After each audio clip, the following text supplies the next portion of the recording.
Oke. Nah, ini adalah salah satu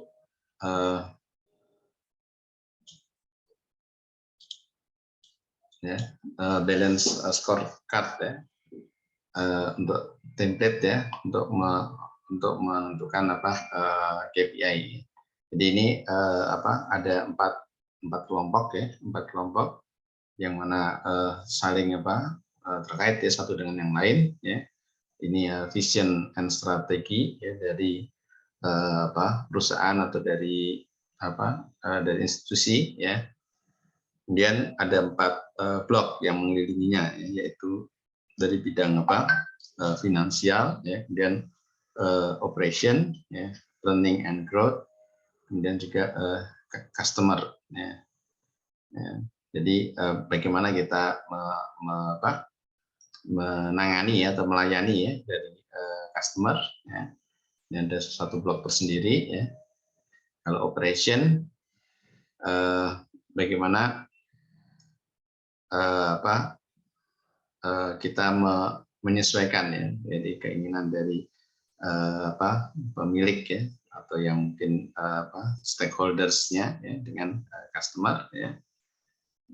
Dan ini kalau finansial ini bagaimana keberhasilan ya, dari sisi finansial. Kemudian learning and growth. Nah ini memanfaatkan ya. Nah, ini kan sifat ya, dari customer itu selalu berubah ya. Requirement dari customer selalu berubah sehingga itu menjadi bagian ya untuk belajar ya, sehingga perusahaan atau proses bisnis itu tumbuh ya, yang pada akhirnya akan mendukung dari sisi ini operation ya. Jadi ini saling mengkait dan saling seimbang satu sama lainnya. Kemudian ini ada beberapa hal yang perlu dipertimbangkan ya di dalam menyusun laporan ya, data analytics ya. Jadi hasil pengolahan data ya. Yang pertama itu adalah konten ya, jadi apa yang akan diukur ya, parameter-parameter apa saja yang akan dicari atau dirangkum ya. Kemudian audiens ya, siapa yang menjadi audiens, maksudnya siapa yang menjadi yang membaca ya atau memanfaatkan hasil analisis data tersebut. Nah, itu nanti kita sesuaikan ya. Kemudian production ya, siapa yang bertanggung jawab pada data dan distribusinya. Kemudian akurasi ya, bagaimana cara kita memperoleh akurasi informasi. Nah, ini juga harus menjadi pertimbangan ya, apakah data-data yang kita peroleh itu sudah sesuai ya, sudah sesuai dengan kondisi yang sebenarnya. Sehingga ini ada sisi akurasi ya, jadi sesuai dengan keadaan yang real ya, keadaan yang nyata. Kemudian frekuensi ya, seberapa sering report harus dihasilkan. Nah, ini untuk data analytic reports ya, bagaimana report tersebut dipublikasikan dan didistribusikan ya. Jadi kepada siapa report yang telah dibuat ya, untuk diserahkan kepada siapa saja. Nah, apakah sifatnya rahasia ataukah sifatnya umum atau sifatnya hanya untuk para stakeholders ya, atau pihak-pihak yang berkepentingan ya. Kemudian format ya, apa format ideal dari dashboard maupun report ya, bagaimana dashboard yang harus interaktif ya, format infografis apa yang bukan untuk visualisasi. Nah, ini format dalam bentuk dashboard ya. Nah, karena sangat mungkin report dari data analitik itu tidak semata-mata dalam bentuk paper ya, laporan ya, namun juga report dalam bentuk dashboard atau interface ya, di suatu aplikasi ya, apakah di web ya, ataukah di gadget ya. Nah, yang pasti ditampilkan ya, ditampilkan secara interaktif. Nah, bentuknya seperti apa ya, formatnya bagaimana. Kemudian usage, bagaimana informasi tersebut akan digunakan. Selanjutnya accountability, siapa yang berperan dalam menyiapkan performance metric dan report. Dan terakhir ada response, ya, apa yang diharapkan dan diperlukan dari tanggapan atas report tersebut. Dan tindak lanjut apa yang perlu diberikan. Nah, ini hal-hal yang perlu dipertimbangkan ya, atau hal-hal kunci ya yang perlu dipertimbangkan dalam menyiapkan data analitik report. Kemudian dari sisi program, untuk program data analitik, ini terdapat 4 pilar ya, atau 4 komponen utama. Ya. Karena organisasi yang besar itu cenderung untuk mengkombinasikan perencanaan bisnis, intelijen ya, dan data analitik yang menjadi sebuah program data analitik yang akan tercapai efektivitas secara maksimum. Ya. Kemudian sebuah program bisnis intelijen mengenai di atas 4 pilar ya. Keempat pilar tersebut antara lain ya. Nah, ini pilar yang pertama, strategi data analitik, kemudian pengelolaan data analitik, kerangka kerja data analitik, dan yang keempat adalah komunitas data analitik. Nah, apa yang dimaksud dengan data analitik atau strategi data analitik atau data analitik strategi ya? Jadi setiap program data analitik kita harus menentukan apa maksud, tujuan, serta sasaran, dan bagaimana mewujudkannya untuk mendukung strategi organisasi. Berikut ini adalah yang dapat digali sebagai kata kunci untuk strategi data sebuah organisasi. Nah, dalam strategi atau kebijakan ya, bagaimana kita mengelola ya untuk mendukung ya data analitik ya. Pertama, kita harus menganggap bahwa data adalah sebuah aset ya. Jadi sebuah sesuatu yang berharga ya.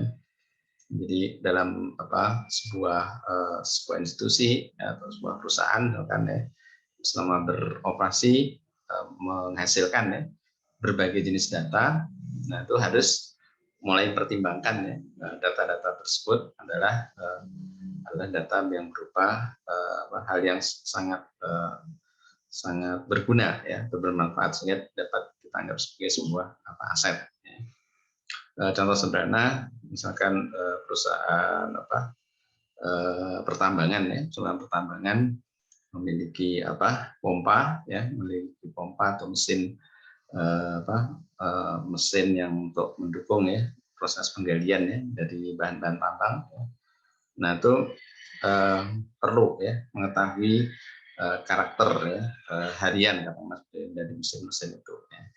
Sehingga kalau semua data-data itu tercatat ya, apakah dari sisi katakanlah suhunya ya, atau mungkin dari pola getaran mesin ya, itu berbagai jenis sensor bisa digunakan. Ya.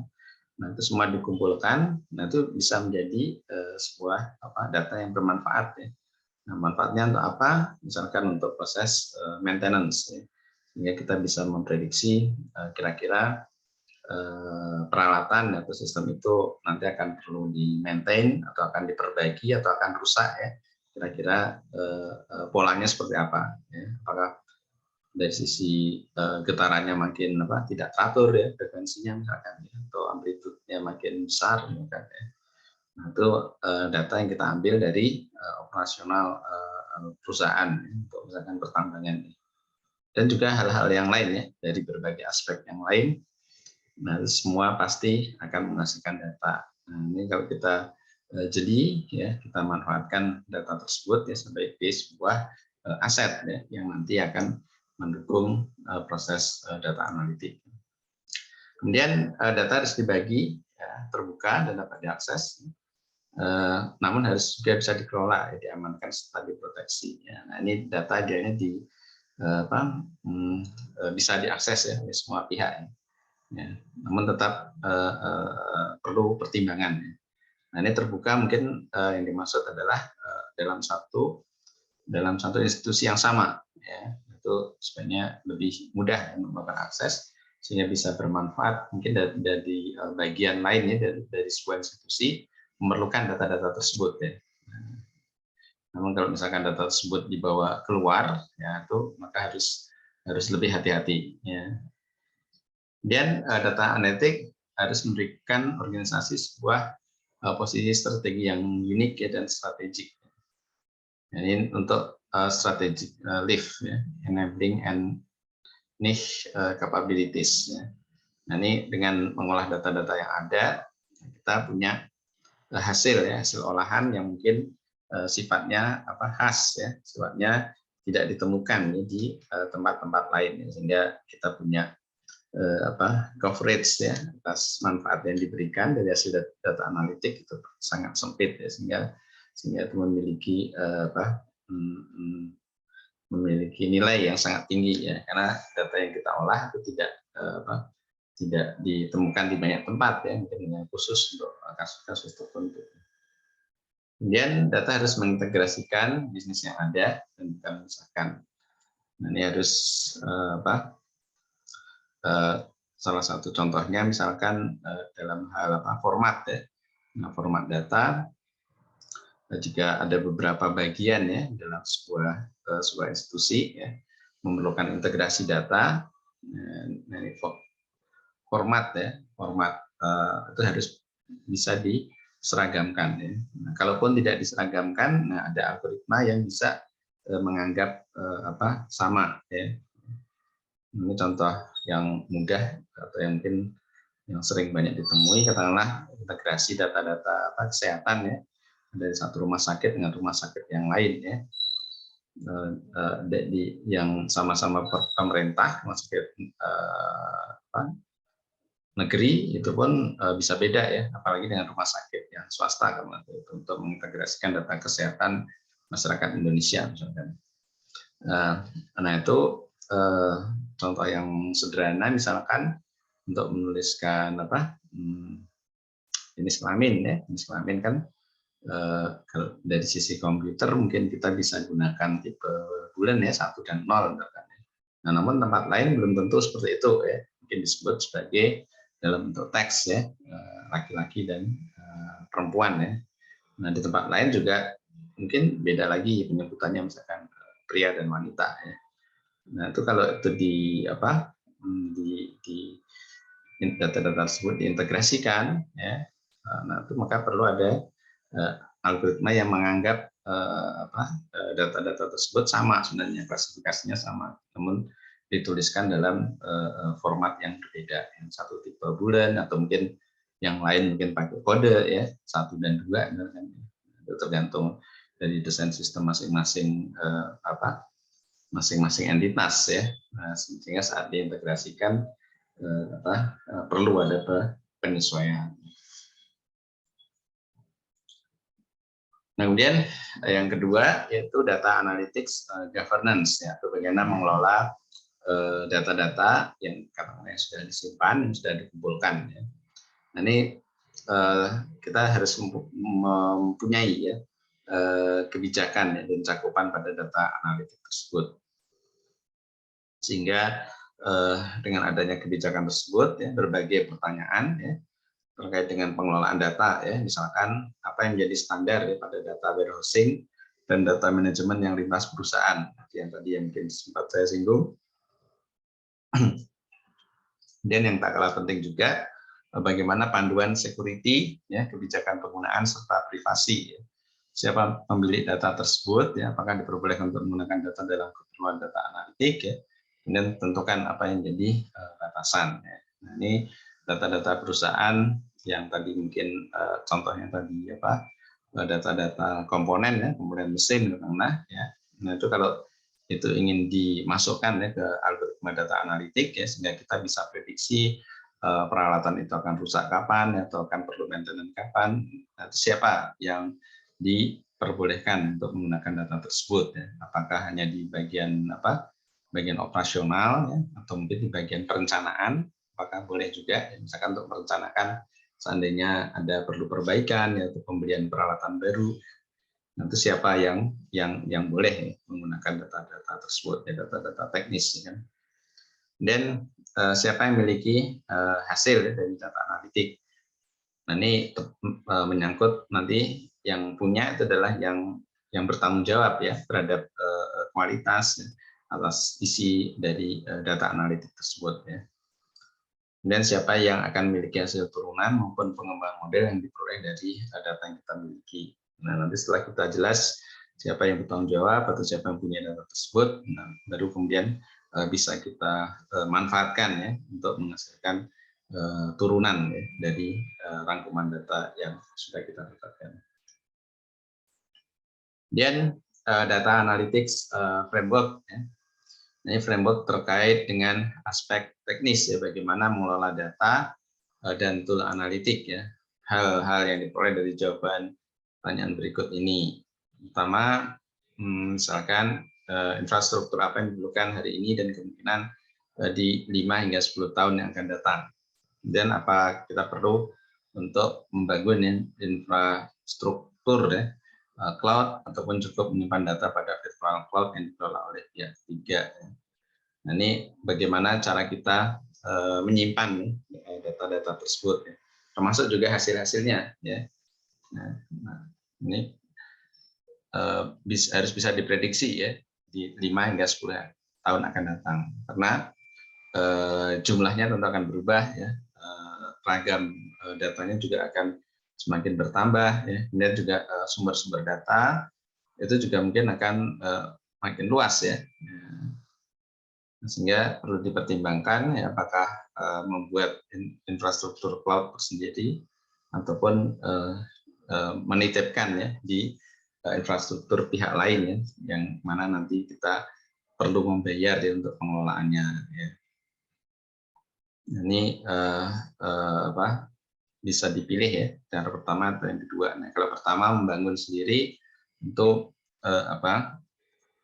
kita bisa menjamin ya seperti keamanan datanya ya, benar-benar disimpan sendiri ya di tempat kita ya. Namun dari sisi kehandalan nanti kita harus benar-benar menyediakan ya SDM yang benar-benar handal sehingga menjamin ya di cloud itu karena tidak pernah misalkan down ya, karena kalau tiba-tiba mati ya, nah itu harus cepat recovery ya, punya backup ya, sistem cloudnya sehingga bisa prosesnya bisa melayani user ya, itu bisa 24 jam ya tanpa henti ya. Nah kalau semuanya diserahkan ke pihak ketiga, kita titipkan data. Nah, mungkin dari sisi pengelolaan 24 jam bisa dipertanggungjawabkan ya ke pihak ketiga tersebut ya. Namun ada risiko di data yang kita serahkan ya, atau data yang kita titipkan. Apakah benar-benar aman ya, ataukah data tersebut tidak digunakan ya, untuk keperluan yang lain yang perlu dilihat lebih lanjut. Kemudian sistem rekaman mana yang didukung dan dirancang sebagai platform analitik.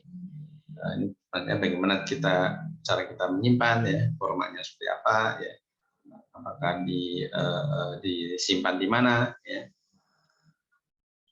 Kemudian analitik tool apa yang akan kita dukung ya, diberi analitik tool yang kita gunakan terdiri atas apa saja. Nah ini aplikasi atau mungkin kita mengembangkan ya software sendiri yang mana nanti hasilnya merupakan analisis data ya, data analitik atas data-data yang kita miliki. Kemudian teknologi dan vendor solution apa yang didukung sehingga sistem analitik enterprise untuk menyediakan tool infrastruktur dan analitik. Jadi ini intinya dua hal.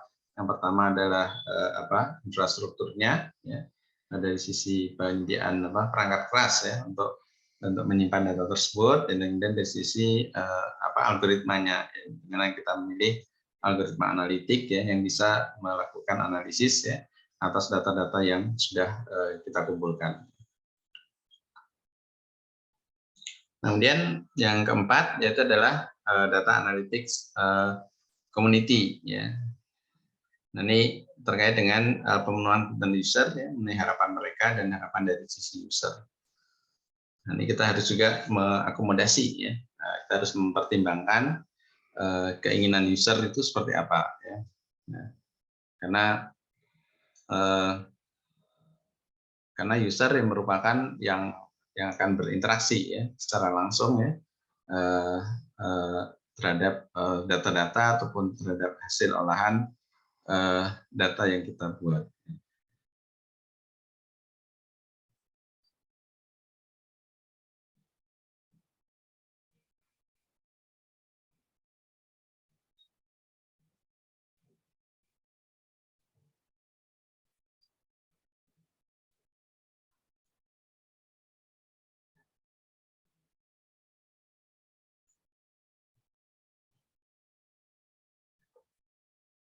Kemudian ada pertanyaan yang terkait dengan pilar keempat ini, ya, siapa yang akan menghasilkan dashboard analitik ya, dan siapa yang akan menggunakannya. Kemudian apa yang menjadi standar dalam publikasi internal dan pelanggaran hasil-hasil analitik, dan siapa yang umumnya menjadi pengguna ya, dari hasil-hasil analitik.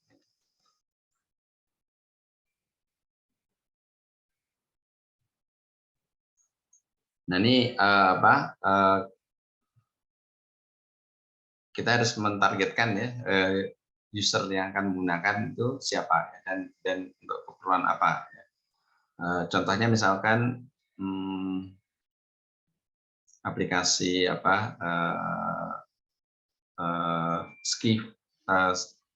Skifall ya, SCIFAL Skifall yang dibuat oleh Elsevier ya. Jadi kan kita tahu Elsevier adalah penerbit ya, penerbit jurnal ya, penerbit publikasi ya, publikasi ilmiah yang cukup terkenal ya, karena sudah ada sejak sekian puluh tahun yang lalu ya, sehingga data-data pengetahuan itu terkumpul ya di Elsevier ya.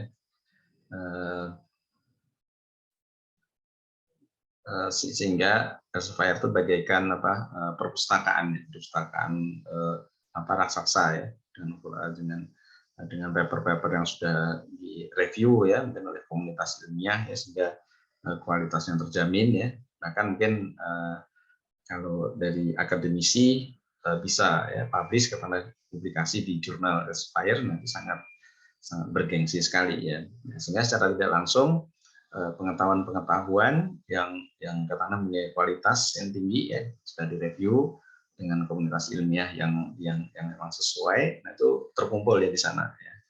Nah, sehingga itu mungkin bisa menjadi modal data yang sangat bernilai tinggi ya. Nah, kemudian dengan menggunakan Skifall ya, Elsevier melakukan analitik ya.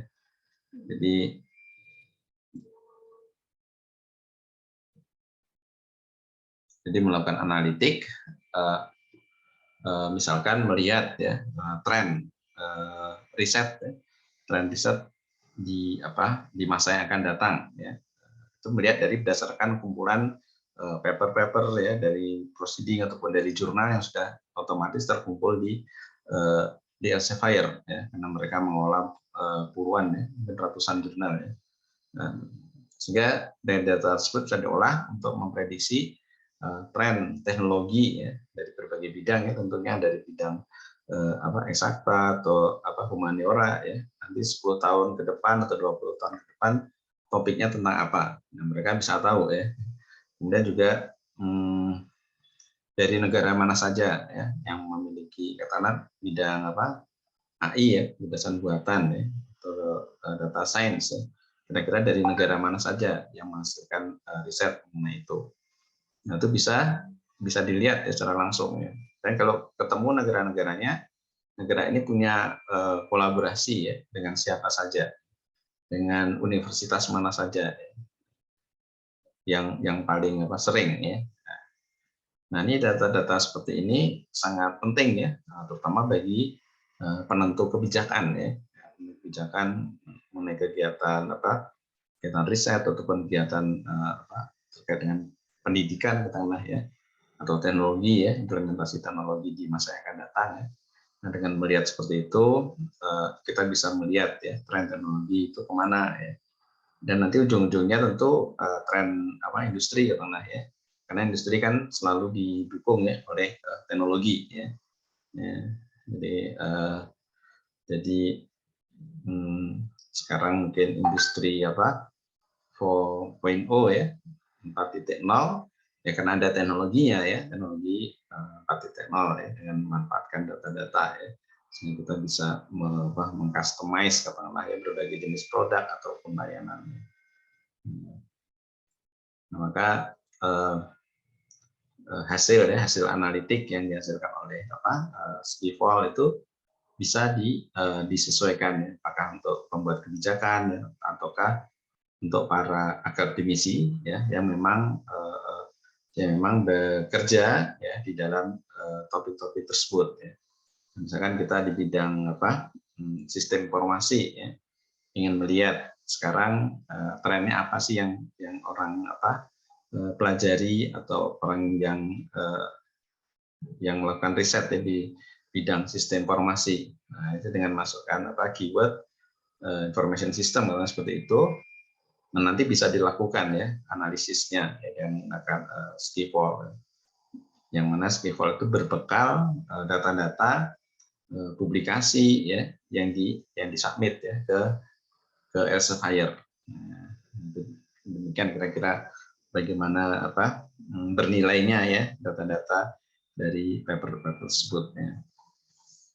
Bahkan mungkin kita selaku akademisi mungkin secara tidak sadar ya kita ingin tulisan kita, hasil riset kita, hasil penelitian kita itu muncul ya di Elsevier. Jadi secara tidak langsung kita juga memberikan data-data yang sebenarnya bernilai tinggi. Ya. Mungkin tidak hanya Elsevier ya, mungkin termasuk yang lain juga ya, Springer ataupun IEEE ya, dan SIM ya, dan berbagai penerbit ya, atau asosiasi yang memang mengelola penerbitan ya, makalah-makalah ilmiah. Semua itu bisa dimanfaatkan ya data-datanya. Kemudian inilah kira-kira rangkumannya dari 4 pilar ya dalam program ya, data analitik ya. Dan berapa pertanyaannya ya, sehingga saat kita mengimplementasikan ya data analitik program harus mempertimbangkan atau harus memperhatikan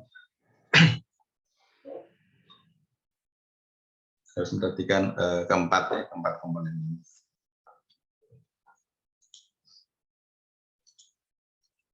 Nah, kemudian kita melanjutkan ya. Setelah data-data itu kita rangkum ya, kita dapatkan dan kita olah.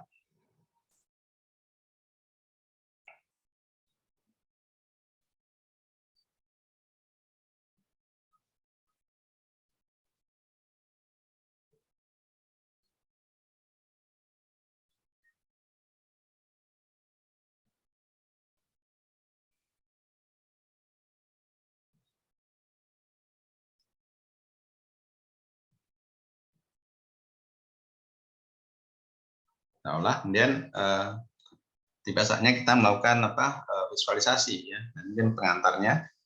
Jadi visualisasi adalah alat yang penting ya untuk memahami dan menampilkan insight ya yang dipunyai oleh data.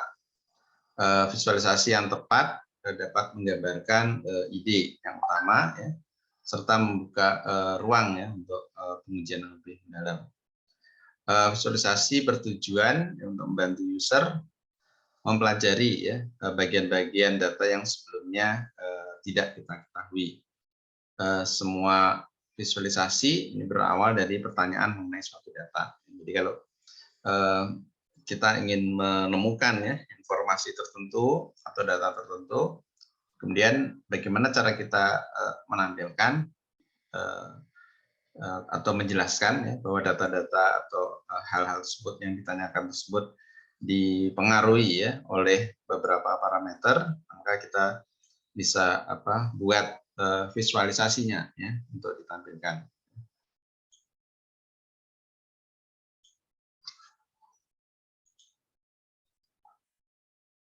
Nah, ini ada caranya, mungkin masih relevan ya untuk atau mungkin sudah mulai hilang ya COVID ya.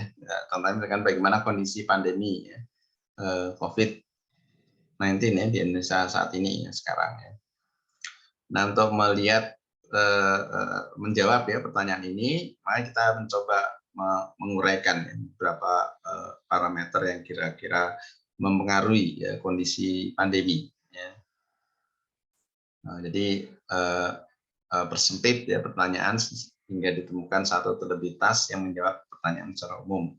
Nah, ini dari satu pertanyaan yang kita coba ya uraikan ada beberapa task atau berapa item ya yang bisa ya menjawab pertanyaan tersebut atau mempengaruhi pertanyaan tersebut ya. Contoh misalkan cakupan vaksinasi ya, atau jumlah kasus baru, dan tingkat kesembuhan dan tingkat kematian ya. Nah, mungkin sekarang semuanya sudah mengalami penurunan ya yang cukup drastis ya, untuk skala nasional misalnya ya, jumlah kasus baru ya, tingkat kesembuhan mungkin tinggi ya, kemudian jumlah kematiannya juga sangat rendah, dan cakupan program vaksinasi itu sudah sangat tinggi juga ya.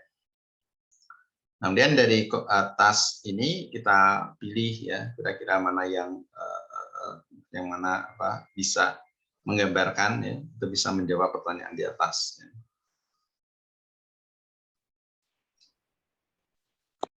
Kemudian kalau ada hal atau task yang kira-kira ambigu ya, tidak jelas ya, atau jawabannya mungkin meragukan, maka kita bisa buat pertanyaan yang baru ya terkait dengan komponen pada langkah awal. Kemudian jika tidak ada lagi komponen yang ambigu, ya, maka task ini kita anggap cukup dan bisa divisualisasikan.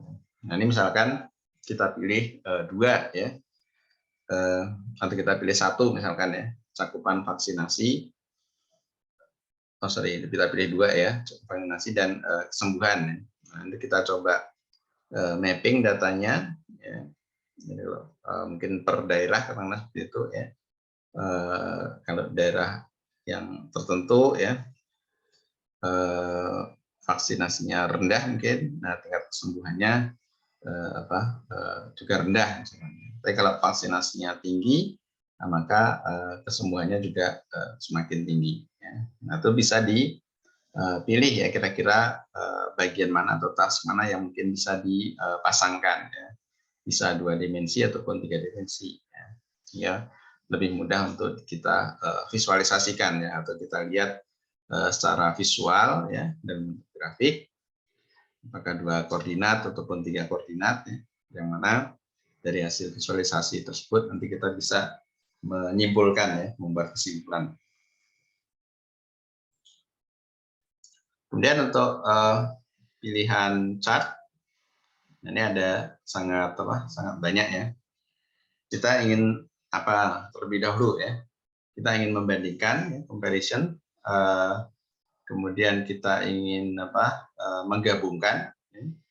Jadi menggabungkan dari beberapa data point ya dijadikan satu sehingga kita bisa melihat secara lebih secara lebih rata-rata ya, secara lebih umum general ya, atau ingin melihat distribusinya ya, atau ingin melihat relationship-nya, keterkaitannya. Yang ini ya, contohnya ini ya. Nah, apakah ada keterkaitan antara cakupan vaksinasi dan kesembuhan?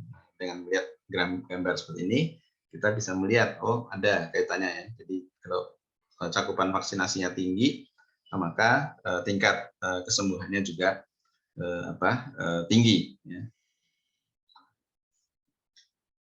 Nah kemudian yang comparison membandingkan, membandingkan juga ada 2 kelompok ya, ini dibuat sebagai tree atau pohon ya, struktur pohon.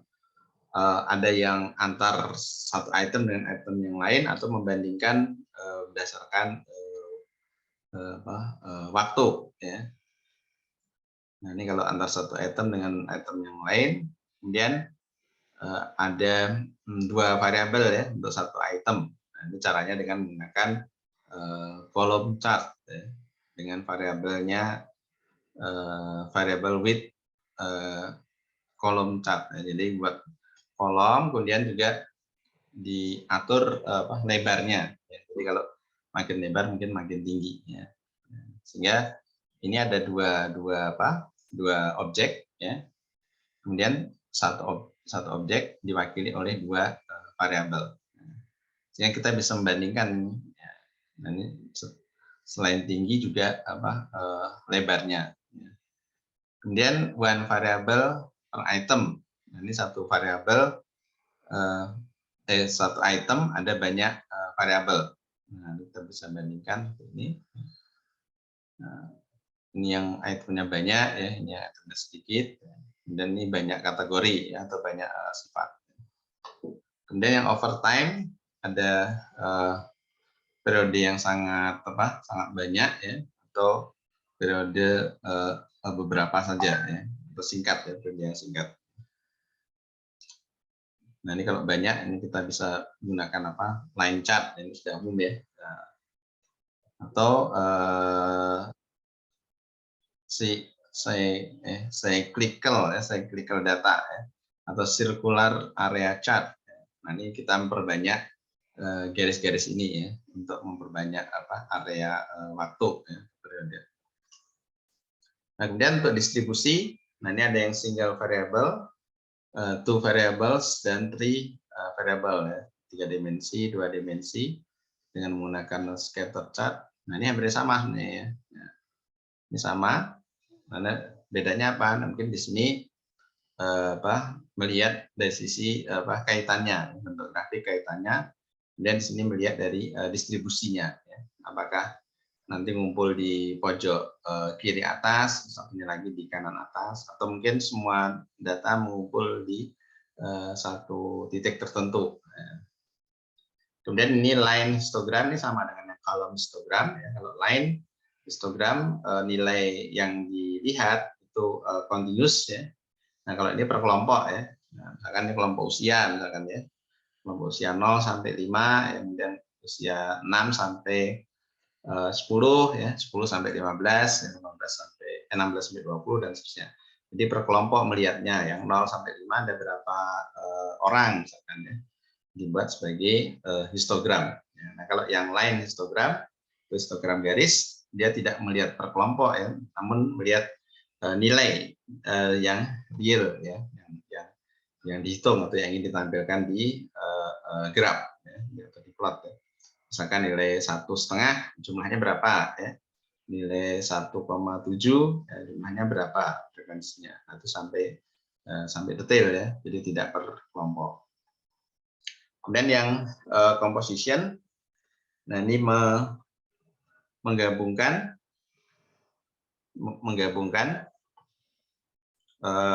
data-data yang sifatnya overtime ya, jadi jangkauan waktu tertentu digabungkan ya jadi satu ya. Ini ada berapa periode, kemudian banyak periode ya. Kemudian yang ini yang sifatnya statik ya. Jadi bisa kita tumpuk ya, jadi tidak berubah, untuk data-data tidak berubah sepanjang waktu. Sehingga ini ada penggabungan ya dari plot-plot yang diperoleh. Kemudian manfaatnya apa? Nah dengan visualisasi data itu adalah representasi ya, grafika atas informasi ataupun data ya, dengan menggunakan elemen-elemen visual ya, seperti chart, graf maupun map ya, maka akan lebih mudah untuk memahami tren. Nah, ini yang satu yang penting juga, yaitu adalah data outlier ya, jadi data yang terpisah ya, data yang tidak mengikuti pola yang seharusnya ya, maupun pola-pola khas pada data. Di era big data, tool untuk melakukan visualisasi data sangat penting ya, terutama dalam melakukan analisis atas data yang bersifat masif ya, serta memungkinkan pengambilan keputusan berbasis data. Kita miliki indera penglihatan ya yang cukup sensitif ya terhadap perubahan warna maupun bentuk ya sebuah objek ya. Nah, sensitivitas ini bisa dimanfaatkan untuk menarik perhatian ya, dan menjaga pengamatan pembaca agar tetap teruju pada tampilan grafik. Nah, ini tampilan grafik yang dimaksud ini tidak hanya terbatas di laporan ya, laporan tertulis ya, atau dokumen ataupun paper, juga tampilan yang nanti mungkin ada di dashboard ya, atau ada yang di user interface ya, dari aplikasi yang kita buat ya. Nah, sehingga dengan perubahan data yang perubahan visualisasi, nah itu akan lebih mudah ya orang untuk menginterpretasikan ya, atau menafsirkan daripada melihat angka-angka ya, secara secara mendetail ya, per parameter ya. Kalau semua bisa dijadikan satu dalam bentuk visualisasi, nah itu tentu akan sangat memudahkan ya, untuk dipahami. Kemudian apakah peran visualisasi data dalam merangkum informasi? Visualisasi data akan sangat membantu menganalisis data yang jumlahnya puluhan bahkan ratusan ribu ya, yang mana tidak cukup menyatakan sebagai data dalam bentuk spreadsheet. Ini kita sangat terbantukan ya kalau data kita besar ya. Kalau data kita hanya 10 baris, 20 baris ya cukup ya dengan spreadsheet ya, dengan tabel bisa terlihat ya. Namun kalau datanya sudah ratusan ribu ya recordnya, nah maka tidak bisa tidak kita perlu juga ya memanfaatkan visualisasi data sehingga kita bisa merangkum untuk data-data yang ukurannya sangat besar. Visualisasi data adalah kunci utama ya dalam memaknai triliun baris data yang akan dimainkan setiap hari ya. Dengan visualisasi data atau data visualization yang akan bantu untuk menceritakan sebuah cerita ya, melalui kurasi data menjadi bentuk yang lebih mudah dipahami dan menandai tren maupun outlier. Nah, ini dua hal yang sangat penting ya. Yang pertama tren, kecenderungan ya, bagaimana kecenderungan dari data itu sendiri ya. Kalau misalkan ada clustering ya, maka data-data tersebut akan mengumpul ke titik yang mana. Ya, itu menandakan tren ya. Nah, kalau tadi yang plot line yang garis ya. Nah, tren itu kita bisa lihat dengan katakanlah kalau garisnya makin lama makin naik ya, berarti ada tren yang positif ya. Atau garisnya makin lama makin turun ya plotnya, berarti tren yang negatif. Dan outlier, nah outlier itu kalau kita buat dalam bentuk scattering data ya, maka data-data yang benar atau yang terkumpul dengan kelompoknya maka akan mengumpul jadi satu, dan nanti sangat mungkin terjadi ada satu atau dua data yang jauh ya dari kelompok-kelompok yang terbentuk ya. Nah maka data ini kita namakan sebagai outlier ya. Jadi dia di luar dari kebiasaan yang umum ya pada data tersebut ya. Nah, jadi misalkan outlier katakanlah suhu ya, kita punya sistem untuk mengukur suhu ya, kita punya sistem IoT katakanlah untuk mengukur suhu di di suatu kondisi ya, mungkin kita punya smart farming seperti itu ya, suhu yang normal katakanlah antara 20 dan 23 ya derajat Celcius misalkan ya.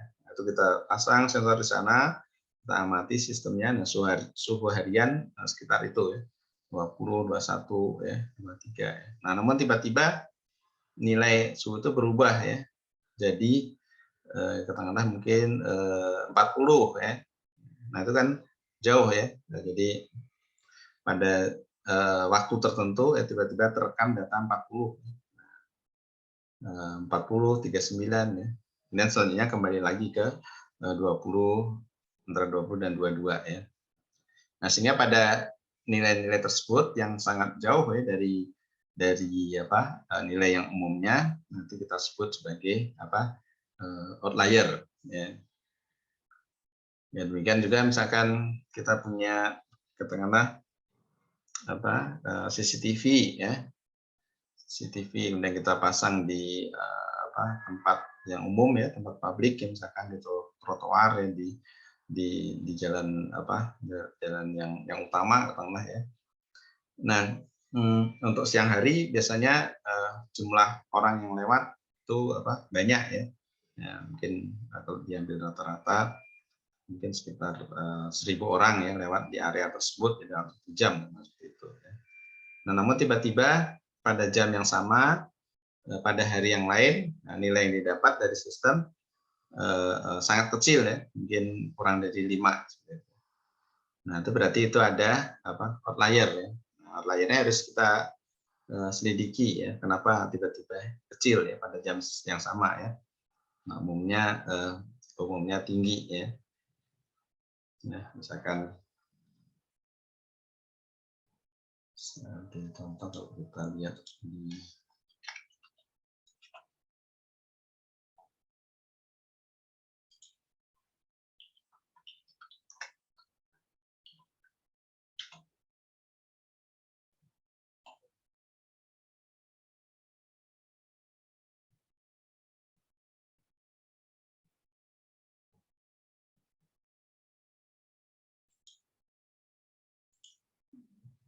ini ya, share ya. Bahkan ini apa gedung sate ya kalau di Bandung ya, sering banyak dikunjungi. Kemudian di sini ada apa popular time atau waktu-waktu yang populer ya untuk hari-hari Senin ya, kemudian apa Selasa ya, Tuesday ya, Thursday. Nah ini hampir sama semua ya.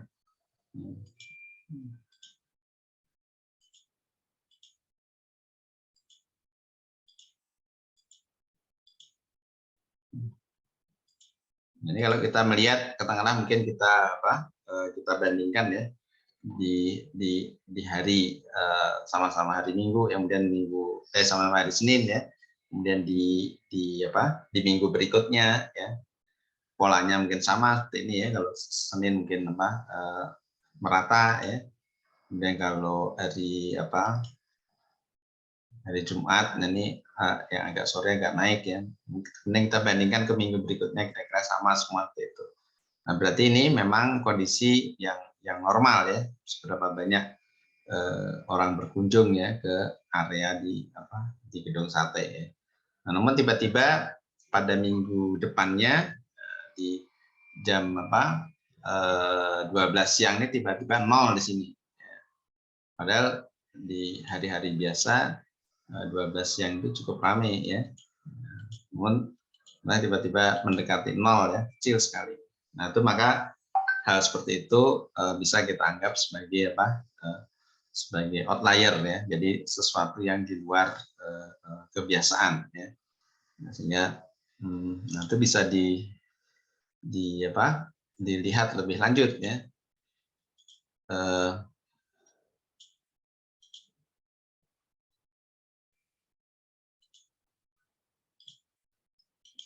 Nah, bisa dilihat lebih lanjut mengapa hal itu terus bisa bisa terjadi ya.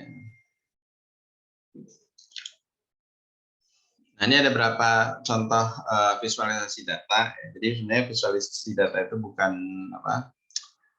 hal yang baru ya. Nah, ini sudah ada sejak zaman dahulu, cuma mungkin zaman dulu pembuatannya itu sangat manual ya, digambar di kertas. Gitu. Nah, ini kira-kira maknanya apa nih? Nah, ini sangat banyak yang menjadi rujukan ya. Ini adalah ekspedisi ya Napoleon ya. Napoleon Bonaparte yang salah satu jenderal ya di Prancis ya yang terkenal untuk melakukan ekspansi ya ke negara-negara Eropa ya. Nah, ini yang coklat muda ini adalah menandakan kalau lebar itu artinya jumlah pasukannya. Nah, ini dia melakukan invasi ya ke negara-negara tetangganya ya, mengarah ke timur sampai mencapai Rusia ya di Moskow ya, dari Prancis sampai ke Moskow. Nah, saat berangkat yang ini saat berangkat tebal ya, berarti pasukannya banyak. Jadi setiap melewati daerah tertentu, ini mungkin terjadi peperangan, kemudian berhasil dikuasai terus sampai menuju ke arah timur ya sampai di Moskow. Ya. Nah, ini kita lihat bahwa jumlah pasukannya menyusut ya, makin mengecil ya, karena mungkin sepanjang perjalanan ini banyak terjadi peperangan, mungkin banyak yang sakit misalkan ya, sehingga jumlahnya berkurang ya. Tentu semuanya dulu berjalan kaki ya. Kemudian setelah kembali ke Prancis, ini jadi semakin mengecil lagi ya, menyusut lagi. Nah, jadi yang coklat hitam ini adalah untuk rute kembali ke negaranya di Prancis. Nah, ini kita lihat sangat kecil ya. Bahkan di daerah-daerah tertentu ini pecah ya. Jadi mungkin kembali ke daerah asal ya. Nah, sehingga akhirnya sampai di Prancis ini sudah jumlahnya sudah sangat sedikit sekali. Nah, ini adalah cara untuk memvisualisasikan dengan seperti ini orang akan lebih mudah paham ya dibandingkan mungkin dibuat tabel ya, buat tabel mungkin jumlah kolom pertama jumlah pasukan ya, kolom kedua misalkan lokasi ya, dan kolom ketiga tahun atau tanggal. Nanti dibuat tabel dengan barisnya yang banyak ya, panjang. Atau orang agak susah melihat karena karena hanya dengan melihat rangkaian angka-angka. Ini kalau divisualisasikan seperti ini, orang bisa dengan cepat membayangkan bahwa saat berangkat pasukannya banyak ya, dan saat sampai di Rusia sudah berkurang, dan saat kembali lagi jumlah pasukannya juga semakin berkurang ya. Karena memang ekspedisi Napoleon ini gagal ya, yang ke Rusia, tidak bisa menguasai Rusia. Nah, kemudian ini visualisasi lama ya, tahun 1854. Nah, ini di London ya kalau tidak salah ya, untuk ya ini untuk wabah kolera. Nah, di sini ditandai jika ada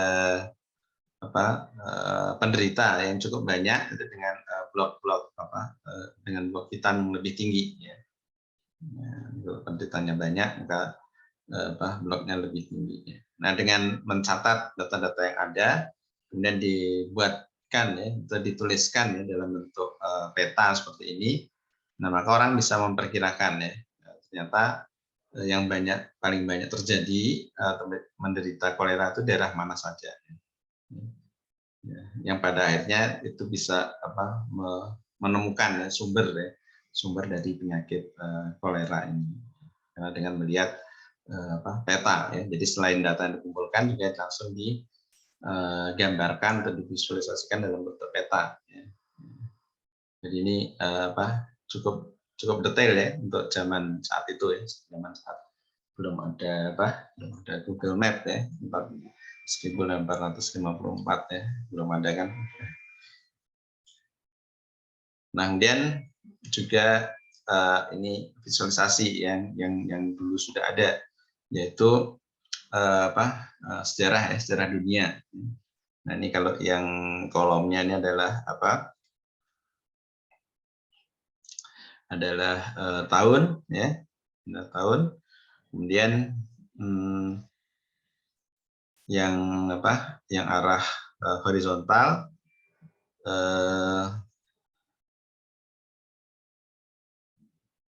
yang arah horizontal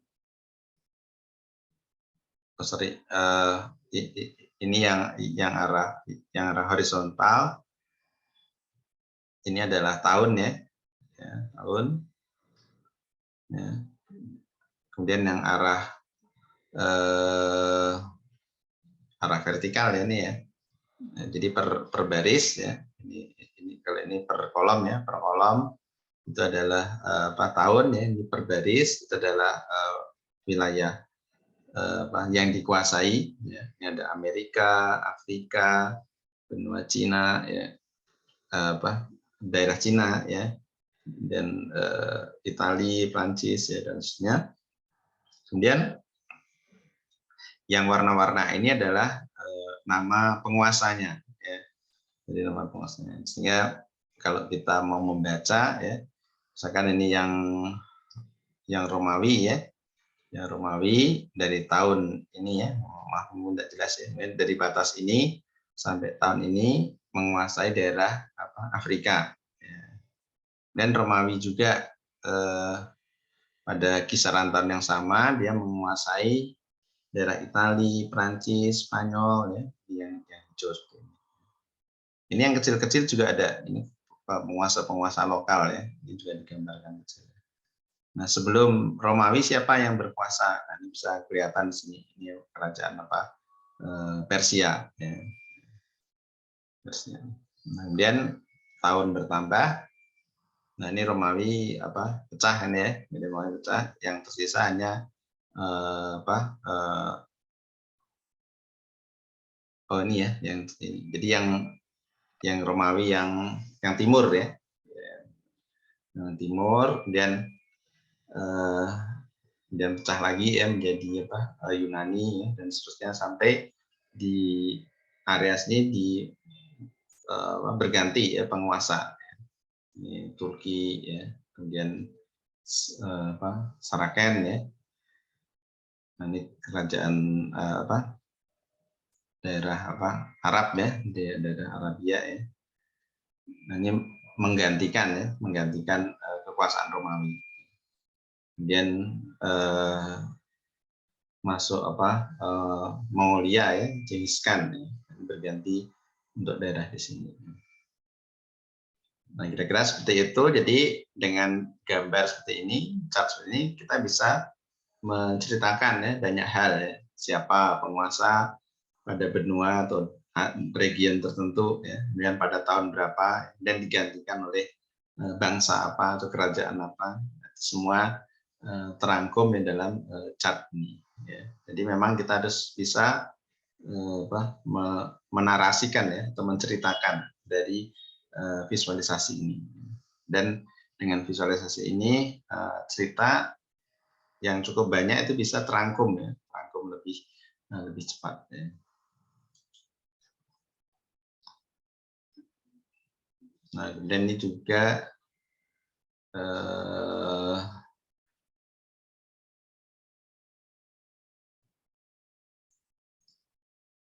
nanti kematian ya, kematian di dalam perang di Crimea ya. Nah, ini mungkin masih berlangsung antara perang Ukraina dan Rusia ya. Ini sudah awal mulai sudah berlangsung sejak lama ya, sejak tahun 1800-an ya.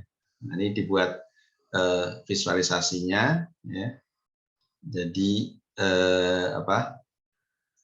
yang ini adalah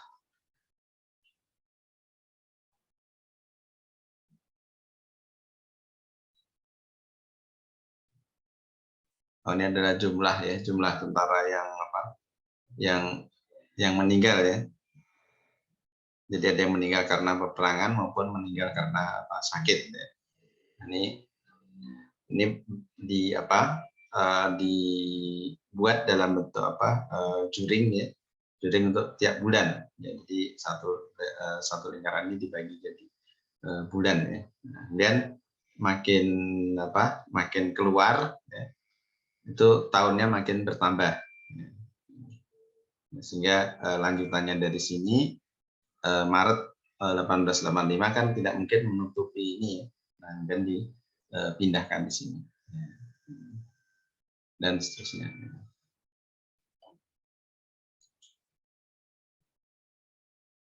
Nah, ini kalau yang saat ini gambar tidak hanya statis ya, juga bisa dibuat dinamis ya.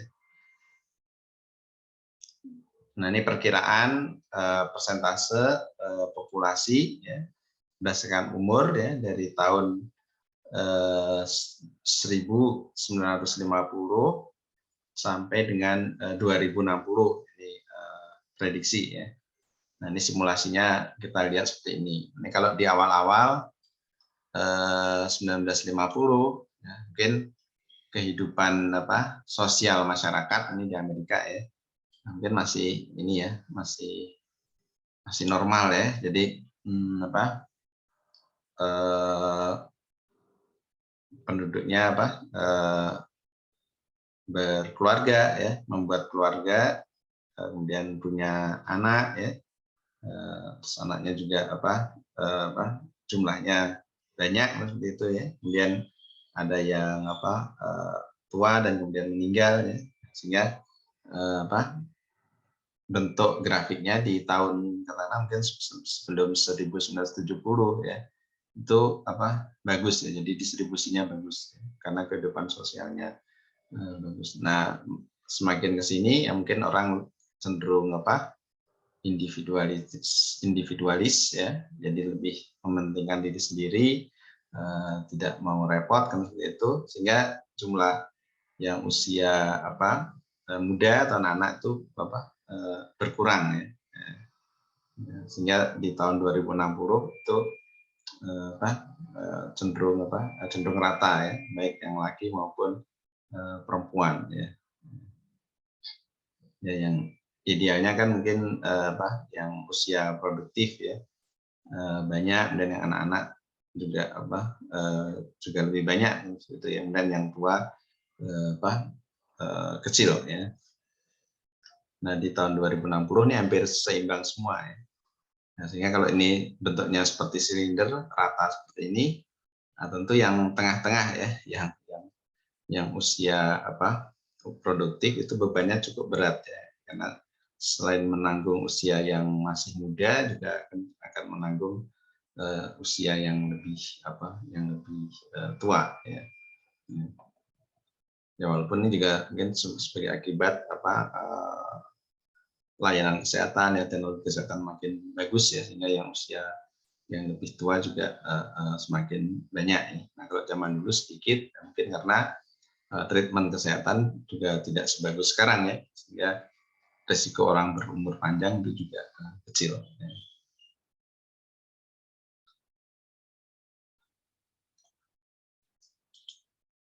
Nah kemudian juga untuk visualisasi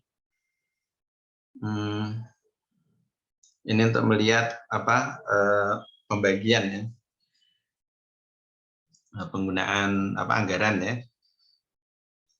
Nah yang merah ini untuk kesehatan, dan yang biru untuk social security ya, ini maksudnya untuk tunjangan ya, tunjangan untuk orang-orang miskin ya. Jadi kan mungkin di Indonesia itu ada BLT ya, jadi ada bantuan kalau ada kesulitan ekonomi, maka orang-orang yang miskin disupport ya kebutuhannya. Ini tujuannya apa? Supaya orang miskinnya mungkin tidak mengarah ke kriminal ya, atau mungkin tidak membuat gangguan yang lain ya, karena mungkin terpaksa ya, karena tidak punya penghasilan, mungkin tidak ada cara lain, bekerja juga tidak mendapatkan kesempatan, dan skill juga tidak punya, sehingga mungkin peluangnya menjadi ke arah kriminal ya. Nah, itu sangat mengganggu ya kehidupan sosial, sehingga negara punya tanggung jawab untuk mengcover, sehingga orang-orang yang tidak punya kemampuan itu bisa terjamin hidupnya, sehingga disebut sebagai social security ya. Jadi agar kehidupan sosial bisa terjaga ya, tidak chaos ya. Orang tidak demonstrasi dengan itu ya, sehingga orang-orang yang berkekurangan itu disupport ya oleh pemerintah. Nah ini cukup besar ya. Nah ini hampir setara dengan kesehatan yang merah. Dan yang hijau ini untuk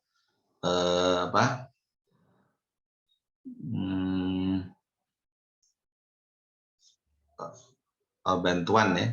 Jadi untuk makanan ya, untuk perumahan ya. Jadi income security ya. Kemudian yang orange ini cukup besar untuk national defense yang untuk pertahanan, dan yang lain juga ya untuk item-itemnya, untuk pendidikan.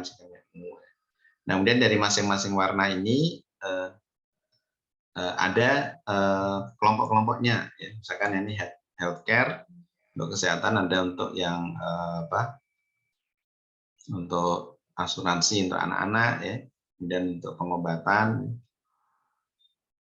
Kemudian warnanya beda ya, ini merah yang tua, merah yang agak muda, yang agak cerah ya. Nah, itu menandakan seberapa besar ya. Jadi ini sama-sama kelompok untuk kesehatan yang merah ya. Namun dari komponen-komponen kesehatan tersebut ada yang lebih porsi anggarannya lebih besar ya, sehingga warnanya lebih tua ya. Nah, kalau porsi anggarannya lebih kecil, maka merahnya lebih cerah ya. Namun ini sama-sama merah semua. Ya, sehingga bisa dibedakan dari dari ukuran perseginya, dan juga dari warnanya. Ya mungkin itu saja untuk pertemuan kali ini. Silakan jika ada hal yang ingin ditanyakan, saya buka pertanyaan.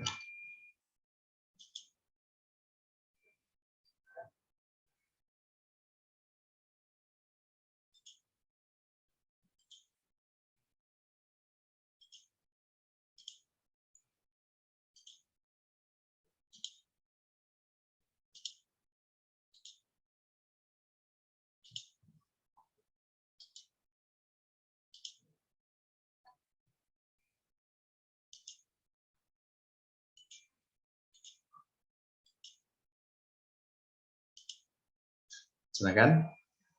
Kalau tidak ada, mungkin saya cukupkan ya sampai di sini.